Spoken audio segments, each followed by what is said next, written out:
Alright, posting this on YouTube, on the economics channel, in protest. I really hate having to do this, but, I can't get engaged in conversation from outside of YouTube, apparently. Because that sissy old French guy won't sit there and respond to my fucking commentary. And I think it's really relevant, and so this really pisses me off. So I've made 3 beta videos, and they're not very good. They're sloppy. But the gist is that none of this financial collapse is going to have anything to do with the bankers or the Fed or even the national debt. Not in principle, because what it has to do with is what underlies all of this debt and the creation of money. I mean, money isn't created by debt. Money is created by ownership. An owner puts something in the bank, and that creates and generates money. That's how money is created. It's created by ownership, not debt. Banks aren't allowed to just make the money up. All right, they have to have an asset before they can give the money out.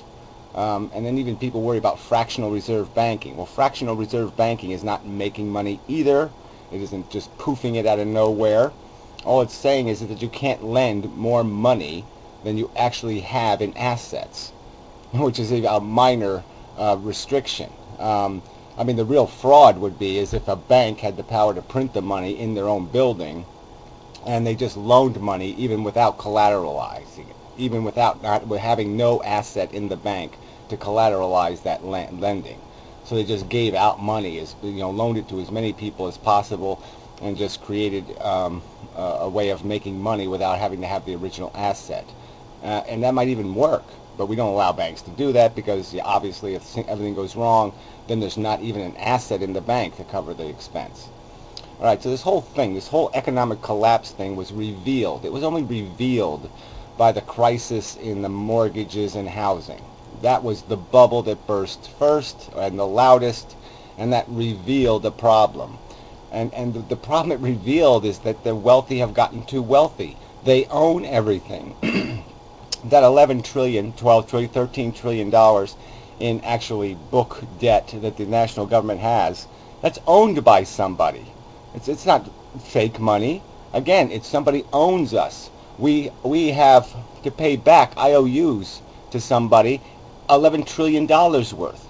Well, obviously we're not going to be paying the money back to ourselves. We're paying it back to some elite few, tiny percentage of human beings that own that debt. That's where the root of the problem is that a tiny percentage of the population now owns everything. Even when we have a title to something, we don't own it because they have the power to tax us out of that ownership because we owe them a preposterous amount of money. We owe them more than the value of all the assets we think we own. And that's the root of this problem. It was the migration of ownership from the masses to the very, very tiny fraction of the human population who now has actual title to all the stuff on this planet. You own nothing. They own everything. And they were collecting interest on everything. They will not let their property into the economy unless they get a profit off of it. They will not buy high and sell low if they can avoid it. So you are always going to be obligated to pay them interest on every transaction that takes place. Every business that will be created will only be created if it extorts out of that business, out of that commerce, a profit for them to glean. They will not invest in it if it does not create their profit. So that is essentially a tax on all commerce, on all consumption. And then workers have essentially been priced right out of the market. They have been priced out of ownership. What it took to buy a house 50 years ago in terms of a percent of your income has tripled or quadrupled or whatever, then sextupled.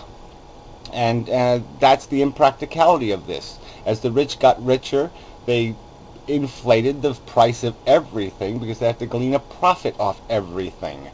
All right, and it wouldn't have mattered, though. If we didn't borrow the money, they would have bought the assets outright, and that would have inflated their price. They just used us as an instrument of buying, so they weren't they were holding no bag.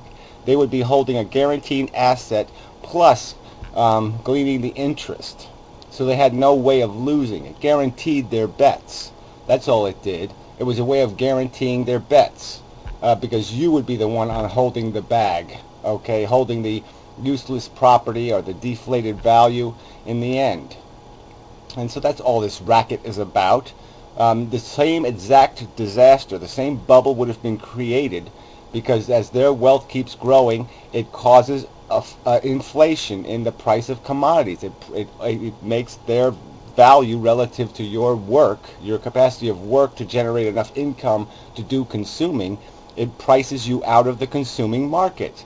And then the only way you can consume, the only way you can buy a house, is to get into a contract that's essentially preposterous. The only way to do it is to rent it from them.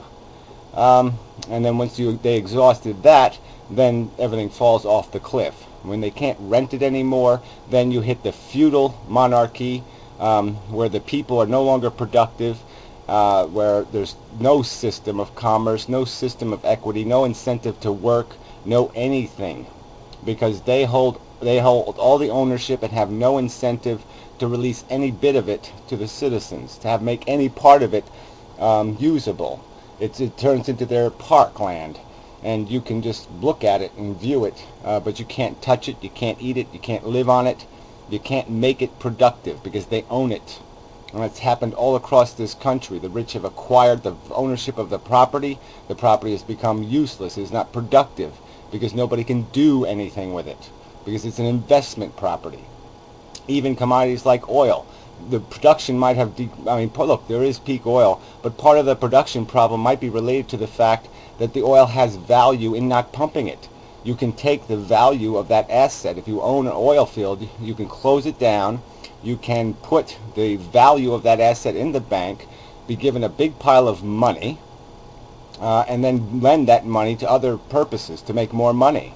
And so you retain the value of your asset. It gets more valuable over time. You don't pump an ounce of it, and you win, because you're still making money off the asset even without even pumping any oil out of the asset.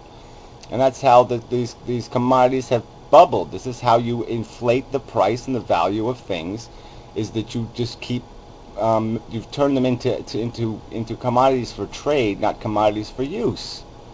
So anyway, I'll post this to you, Joe, and hopefully you'll be willing to engage in some sort of argument about this crap that that little fairy over there in France won't touch.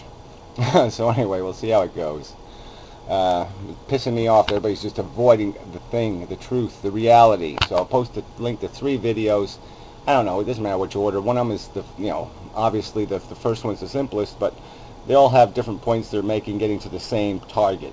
And I'd appreciate if you put in the time to at least, I'll order them in terms of which one I think you really need to see, I guess. But all 3 of them have value. And I'd appreciate if you take the time to watch them. So thanks, anyway. Till next time.